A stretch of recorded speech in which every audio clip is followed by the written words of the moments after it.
आरोप लगाया था कि सिमरा में आपने जो 24 बच्चों को गोद लिया है, तो वो आपकी संपत्ति पर उनका अधिकार रहेगा। आप क्या कहना चाहते हैं? मोहम्मद अकबर को आपत्ति किस बात से मैंने बच्चों को गोद लिया, इस बात से है कि मेरे पास जो संपत्ति इस बात से है, पहले वो इस विषय में थोड़ा प्रकाश डाल दे। और दूसरा आपके माध्यम से पूछना चाहूंगी, पिछले 6 महीने में मोहम्मद अकबर नाम का व्यक्ति था कहाँ? विधानसभा चुनाव के बाद में आज तक कभी क्षेत्र में न कवर्धा विधानसभा जिसको 60,000 वोट से उन्होंने जीता था, कभी ना जनता की ओर ध्यान दिया है, और 5 साल में वन कटाई ही की है, उसके अलावा तो कुछ किया नहीं है। स्थिति ये है उनकी पार्टी में कि पूर्व मंत्री रहे हुए हैं, लेकिन चुनाव में एक दिन शक्ल दिखाने के लिए उनकी पार्टी के अलावा जो सो कॉल्ड जो वरिष्ठ जो नेता हैं उस पार्टी के, जो उनके बड़े जो नेता विधानसभा से यहाँ से लोकसभा से चुनाव लड़ते, उन्होंने उसको इस क्षेत्र में नहीं भेजा है। मतलब उनकी खुद की स्थिति हाशिए पे चली गई है। तो मुझसे प्रश्न पूछने के पहले वो बताएं कि उन्होंने कितने बार अपने कवर्धा विधानसभा का जो 60,000 वोट से जीते उसका संज्ञान लिया, और सिमरहा में आज तक की उन्होंने एक मंत्री होने के नाते कितने बार वो लोगों के बीच आए हैं, ये मुझे बता दे मोहम्मद अकबर। उसके बाद उनकी बात का जवाब तो मैं दे ही दूंगी। मैडम, ये है कि जो आपने गोद लिया, क्या कानूनी रूप से है कि क्या ऐसे ही?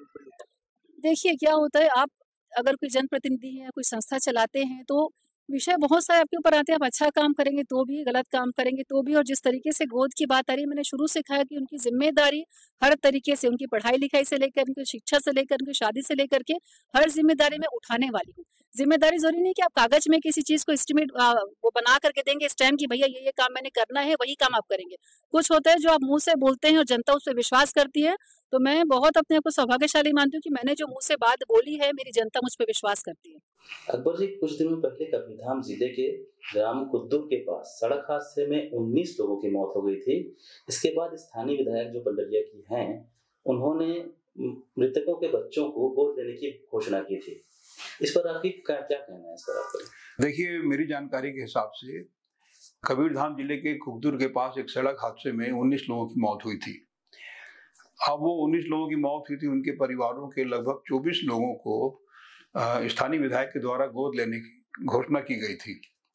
उसमें 16 नाबालिग थे और 8 बालिग थे। इसमें जो कानूनी प्रावधान है, जिसको हम कहते हैं कि Hindu adoption and maintenance act, इसमें जो दिए गए प्रावधानों के अनुसार यदि जो गोद लेने वाला है उसके पहले से यदि कोई पुत्री है तो वो किसी बालिका को गोद नहीं ले सकती, और यदि पुत्र है तो किसी बालक को गोद नहीं ले सकती।